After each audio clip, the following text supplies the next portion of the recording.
Salut à tous, on se retrouve aujourd'hui pour parler du FC Barcelone en ce vendredi 7 février et on commence tout d'abord avec le match hier soir, ce festival de buts du FC Barcelone du côté de Valence. On pensait que ça allait être compliqué mais pas du tout, 5-0 pour le Barça qui a infligé une manita à l'équipe de Valence avec un triplé quand même de Ferran Torres qui a été exceptionnel lors de cette rencontre, un but de Fermín López et un but de Lamine Yamal. À noter, il y avait déjà 4-0 au bout de 30 minutes de jeu, c'est fou ce qui s'est passé, il y a déjà des supporters de Valence les gars au bout de 30 minutes de jeu. Ils sont rentrés chez eux, ils avaient déjà assez vu. Donc incroyable, bien sûr, cette victoire. 77% de possession de balle, 17 tirs, 9 tirs cadrés. Et 5 buts ont été marqués. Valence, ils n'ont quasiment rien eu. Seulement 4 tirs dans le match, une frappe cadrée qui a été arrêtée par Szczesny. Et du coup, clean sheet pour Szczesny. Victoire 5-0, qualification pour les demi. Donc on va dire une soirée parfaite. Et surtout, le Barça a marqué 12 buts contre Valence au cours des 11 derniers jours. Parce qu'il y avait déjà eu ce match-là, les gars. Ça avait été le 26 janvier dernier. On avait parlé hier, quand on a fait l'avant-match, j'ai dit qu'il y avait 7-1. Donc j'ai dit, il n'y aura jamais ce même score. Bon oui, il n'y a pas eu le 7-1, mais bon, 5-0. Il y a quand même une sacrée claque. Je pensais que ça allait être beaucoup plus compliqué. Hier, j'ai donné un score exact. J'avais vu la victoire du Barça. J'avais dit, je suis plus 2-1 ou 3-1. Beaucoup plus serré que la 5-0 les gars, ça a été une domination totale bien sûr du FC Barcelone qui est trop fort tout simplement pour l'équipe de Valence.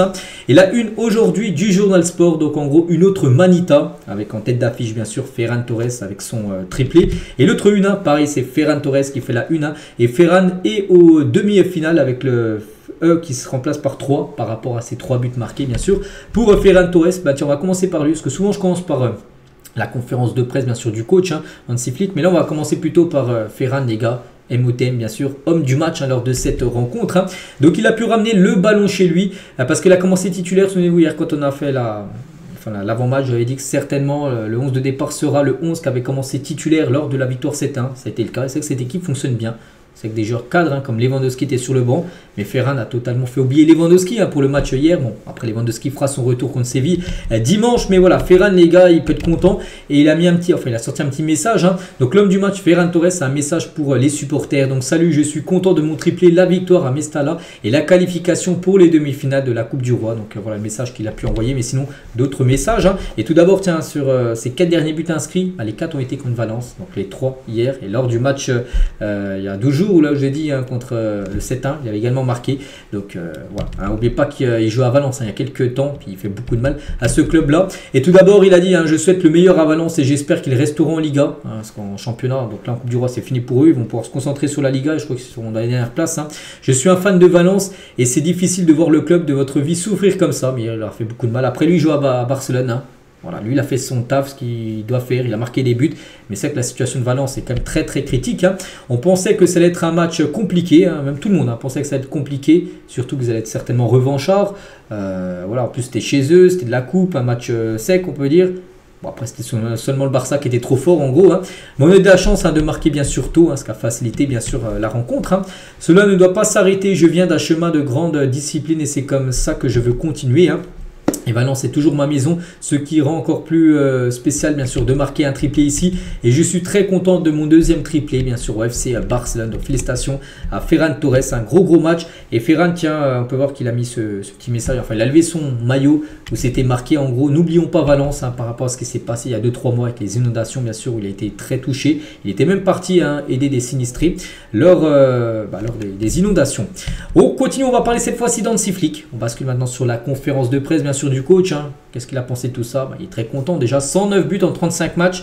Donc avec ce 5 buts marqués hier, il a dit c'est comme ça qu'on veut jouer, l'équipe a faim et veut toujours plus de buts, ils sont jeunes et ils sont concentrés bien sûr sur les objectifs. Donc l'intensité de l'équipe dès la première minute, oui c'est très important, comme je l'ai déjà dit en quart de finale, il n'y a pas de deuxième chance et nous avons très bien joué aujourd'hui, nous étions très concentrés dès le début en marquant très tôt. Un petit rappel, il y a 4-0 les gars au bout de 30 minutes de jeu. Normalement j'aime que cette équipe veuille toujours marquer plus de buts, mais c'était à la 85e et Fermín faisait des sprints. Je lui dis de se calmer un peu. Parfois, je veux plus de contrôle du ballon parce qu'il y avait 5-0, le match était plié, la qualif était là. Ça ne sert à rien une blessure, on ne sait pas ce qui aurait pu se passer. Donc c'est pour ça qu'il a demandé à la fin de match contrôler le ballon, faites des passes, laissez tourner le chrono. Et voilà, après le match sera fini, on a la qualif.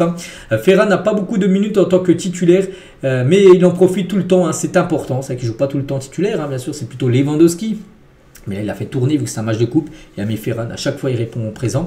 Ferran Torres. Les joueurs de rôle contribuent beaucoup. C'est ce que je dis toujours. Donc, nous avons des semaines et des mois difficiles jusqu'à la fin de saison. Et c'est important pour moi que tout le monde montre son niveau. C'est pour ça qu'il doit faire des rotations. Les joueurs de rôle, en gros, c'est-à-dire les joueurs...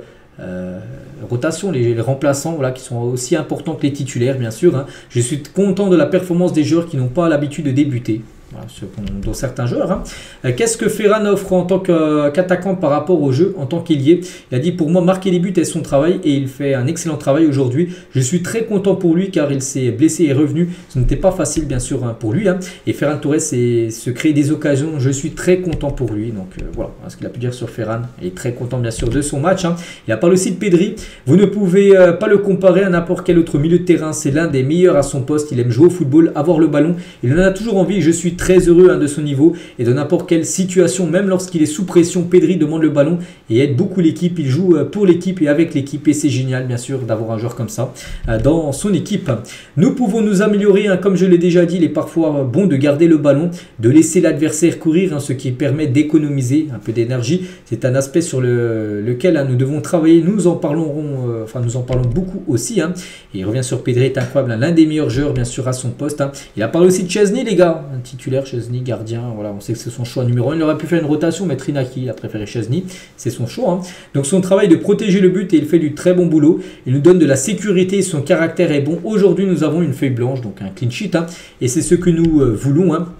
Et j'aime que mes joueurs aussi courent et avec de l'envie marquent plus de buts. C'est génial de voir ça, mais parfois j'ai aussi l'impression qu'il est préférable de mieux contrôler bien sûr le ballon, de faire moins d'erreurs et de laisser l'adversaire courir, c'est beaucoup mieux. Donc voilà, toutes les déclarations bien sûr d'un flic. Très content le coach allemand. On va parler de Lamine Yamal, buteur. Lamine Yamal, il a fait son match comme d'habitude. Donc ses stats cette saison, c'est 31 matchs pour Lamine Yamal, 11 buts et 13 passes D. Voilà, que dire bien sûr de la saison incroyable bien sûr de Lamine Yamal, sa meilleure saison depuis qu'il a commencé sa jeune carrière. Et Lamine à la fin du match, il a fait plaisir à un jeune supporter qui a une pancarte, Lamine, por favor, en gros, s'il te plaît, donne-moi ton maillot. Et lui offert son maillot en fin de rencontre. Il a été très content, ce jeune supporter. On va parler de Szczesny, les gars. C'est que Szczesny, 8 matchs et 4 clean sheets. La moitié des matchs, il ne prend pas de but. C'est pas mal. Bon, après, hier, Inaki certainement rigolé. Il aurait fait également un clean sheet. Il y a eu seulement un arrêt. Il y a eu 4 tirs, une frappe cadrée. Je pense qu'Inaki aurait arrêté également le tir. Mais bon, c'est Szczesny qui a été au but. C'est lui, bien sûr, qui a de nouveau un clean sheet. Et il a dit, je suis très content que nous ayons réussi à garder une feuille blanche et non un score ridicule comme un 5-1 ou un 5-2. Voilà, c'est toujours mieux de gagner 5-0 que 5-1. Voilà, parce que là, vraiment, tu as fait le match parfait en défense et en attaque. Donc, je suis très reconnaissant vers mes coéquipiers parce qu'ils m'ont beaucoup facilité la tâche, bien sûr, aujourd'hui. Atteindre les demi-finales de la Coupe du Roi, c'est important parce que c'est un titre que nous voulons gagner. Et je pense qu'aujourd'hui, nous avons joué un match très complet. C'est beaucoup plus facile quand nous marquons tôt, bien sûr. C'est vrai que quand tu marques à la 3e, je crois que c'est à la 3e, le premier but. Et tu te facilites beaucoup, le match tu le rends plus facile que si tu marques, tu galères à marquer et puis voilà, après tu sais pas ce qui peut se passer. Et nous jouons très agressivement en attaque et avons une organisation claire. Je sais que c'est difficile de jouer contre nous, bien sûr, voilà, parce que le Barça actuellement joue bien sûr un magnifique football. Et un clean sheet en 2 matchs d'affilée, c'est important parce que cela vous donne confiance, c'est important et sur le plan personnel, c'est un grand soulagement parce que je n'aime pas encaisser de buts. Bien évidemment, on va parler aussi de Fermin. Lui aussi, il a eu du temps de jeu, comme je dis, il a eu de la rotation. Il a joué titulaire, souvenez-vous, lors du 7-1, il a marqué un doublé de but et un doublé de passe. Il a été décisif sur 4 des 7 buts. Donc hier, les gars, il a joué le match entier, 67 ballons touchés, 3 dribbles réussis, 3 passes dans les derniers tiers du terrain, un tacle et 3 guérisons. Je ne sais pas trop ce que c'est, des guérisons. Bon, bref, on va oublier ça, mais voilà, un gros match de la part de Fermin. Et déjà, il revient sur le triplé de son ami Ferran Torres. Eh bien, c'est lui le requin. Je suis tellement heureux, bien sûr, pour lui. Je me sens mieux maintenant, je me sens plus confiant. L'entraîneur me donne des opportunités. Je suis très heureux de pouvoir aider l'équipe sur, bien sûr, certains matchs. Donc voilà, quelques déclarations de Fermin. On peut parler aussi de Frenkie de Jong parce que de Jong, les gars, il revient en forme. Depuis quelques matchs.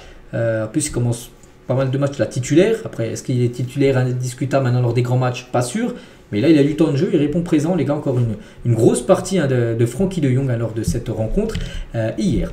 Donc voilà ce qu'il y a à dire sur ce match, les gars. Et du coup, les adversaires potentiels, à noter que la Real Sociedad s'est imposée hier 2-0 contre Osasuna. Du coup, Real Sociedad, Atlético, Real Madrid en demi-finale. Ça sera du lourd. Ça peut être un Barça Atlético, ça peut être un Barça Real Madrid ou un Barça Real Sociedad. Donc peut-être l'équipe la plus prenante, c'est peut-être la Real Sociedad. N'oubliez pas que les gars, les demi-finales Coupe du Roi, match aller, match retour. Voilà, donc ça sera sur 2 rencontres. Donc tirage au sort mercredi 13h pour savoir l'adversaire bien sûr du FC Barcelone en demi-finale. Concernant le programme, donc le match contre Valence, je pense qu'on a pas mal parlé. Donc maintenant le prochain, on est le 7, c'est le 9, c'est après-demain, c'est du côté du FC Séville, c'est dimanche soir à 21h cette rencontre. Après il y aura le Rayo Vallecano, il y aura Las Palmas, il y aura également le match bien sûr de Coupe du Roi là, qui sera ajouté quand on connaîtra bien sûr l'adversaire dans ce programme que je mettrai à jour, quand je mettrai à jour bien sûr quand on connaîtra l'adversaire en coupe. Et du coup maintenant focus sur le match de Séville, on en reparlera bien sûr demain et dimanche. Donc voilà les gars ce qu'on va dire aujourd'hui, j'espère que ça vous a plu, on se retrouve demain samedi bien sûr pour le prochain numéro. À demain.